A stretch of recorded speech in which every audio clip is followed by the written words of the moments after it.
Bonjour ou bonsoir, bien-aimés dans le Seigneur.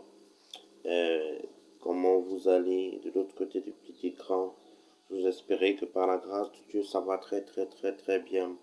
Nous, ici, à la maison du Grand Roi, par la grâce de Dieu, nous nous portons très bien. Et nous sommes encore plus heureux ce matin, car Dieu nous a donné la santé et nous a encore inspiré ce matin à nous adresser à vous. Dieu nous a suscité en nous une envie particulière de nous adresser à vous, de vous exhorter ce matin sur un thème particulier, bien-aimé. Ce thème, c'est le désert et l'être humain. Je vais donc vous exhorter durant le temps qui m'est imparti, durant quelques minutes, sur ce thème spécifique qui, je sais, aura davantage l'occasion de parler à quelqu'un, de parler à un homme, de parler à une femme, de parler à une personne, de parler à une personnalité, mais encore de parler à un personnage en ce jour. S'agissant du désert et de l'être humain, qu'est-ce que je peux dire, bien-aimé? S'agissant du désert et de l'être humain, je peux dire ceci, bien-aimé.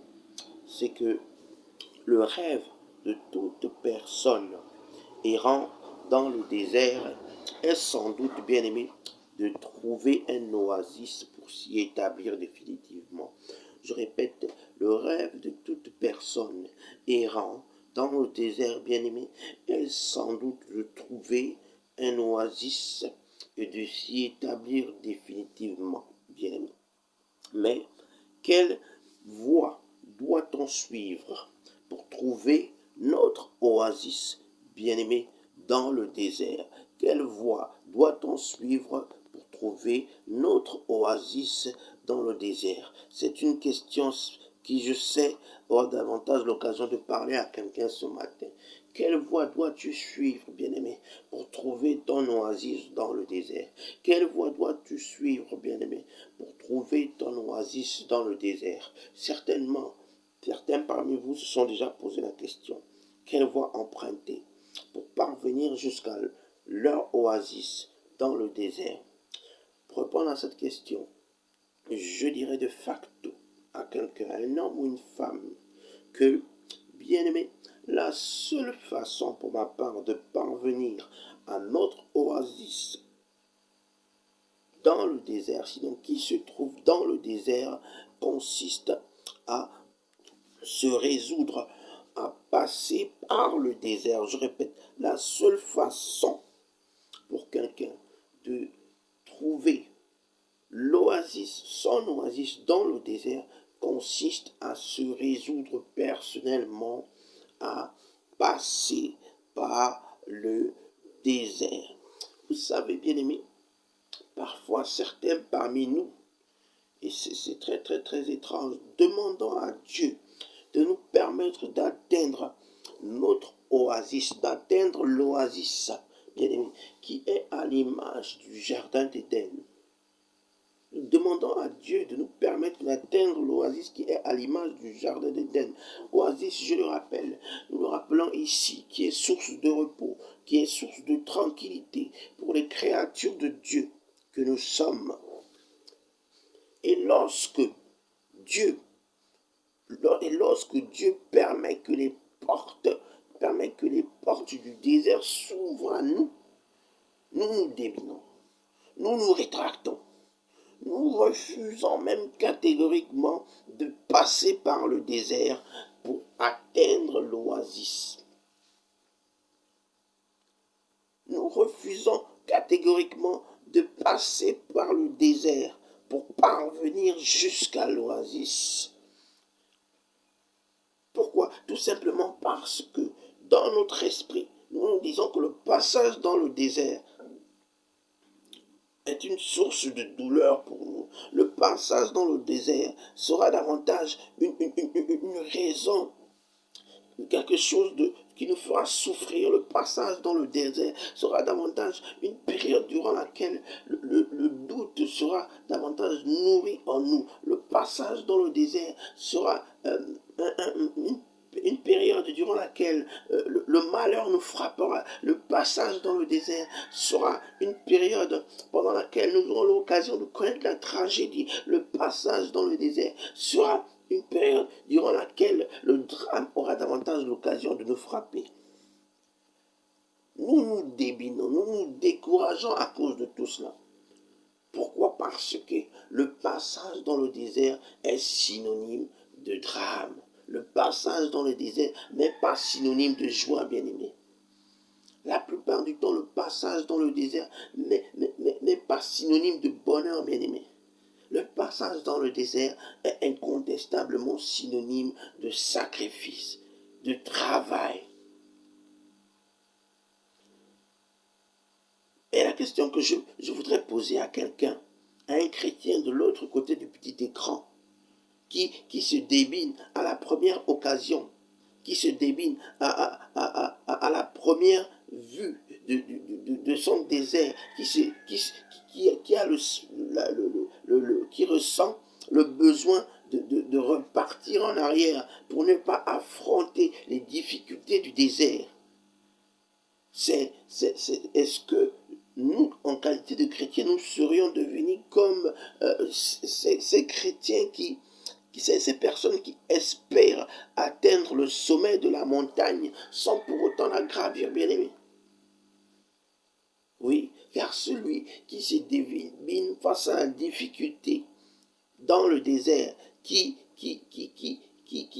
pense que la meilleure solution, c'est la fuite en arrière plutôt que d'aller vers l'avant, est comme davantage une personne qui voudrait gravir la montagne, qui voudrait atteindre le sommet, autant pour moi, sans pour autant gravir la montagne.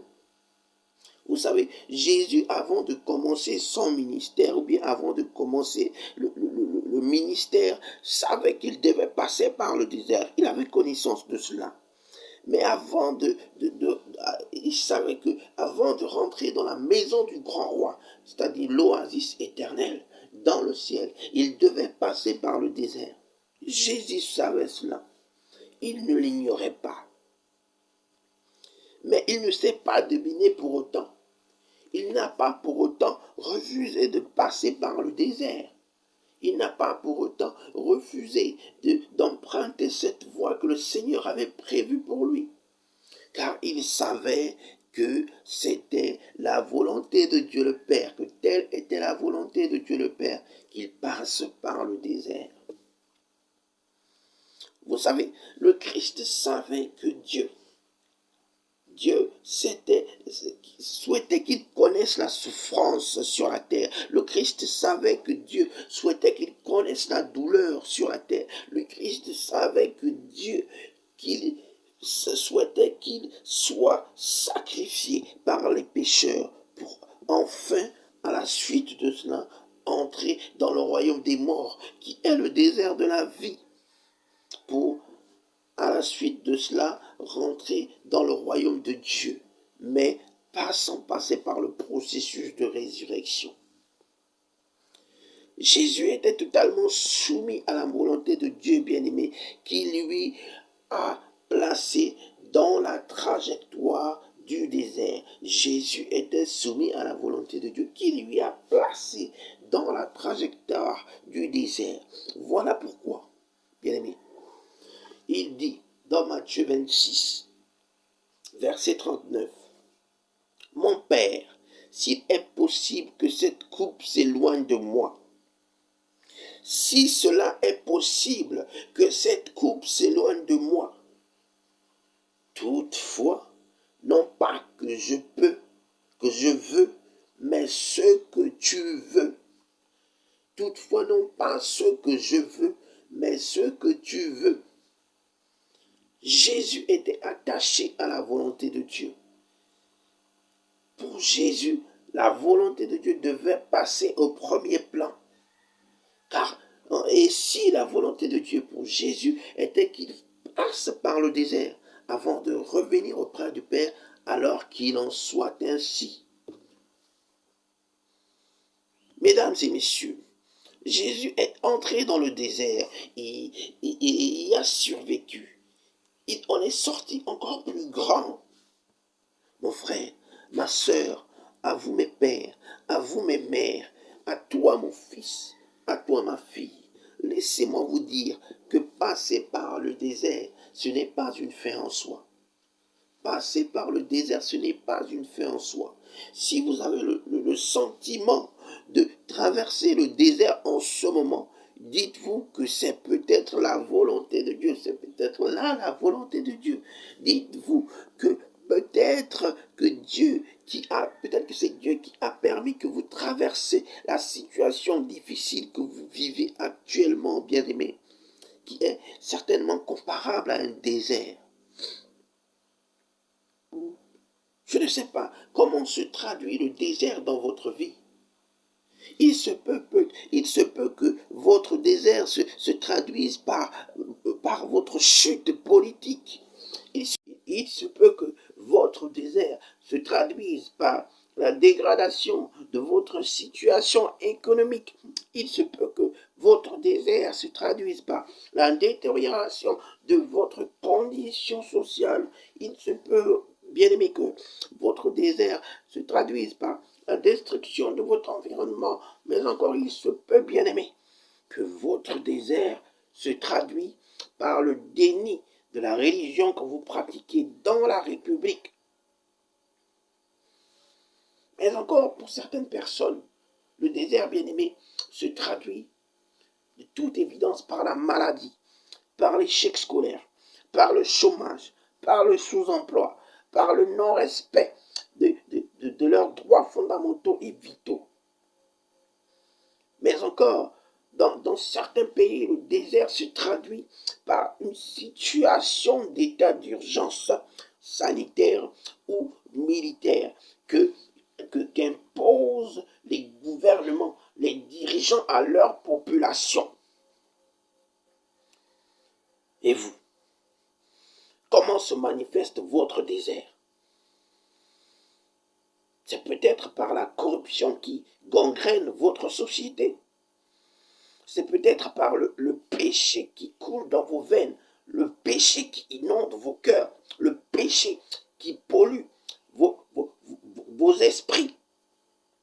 Votre désert bien-aimé, ce sont peut-être les problèmes auxquels vous faites face ou auxquels vous ferez face davantage, vous ferez face à l'avenir, dans un avenir proche ou lointain.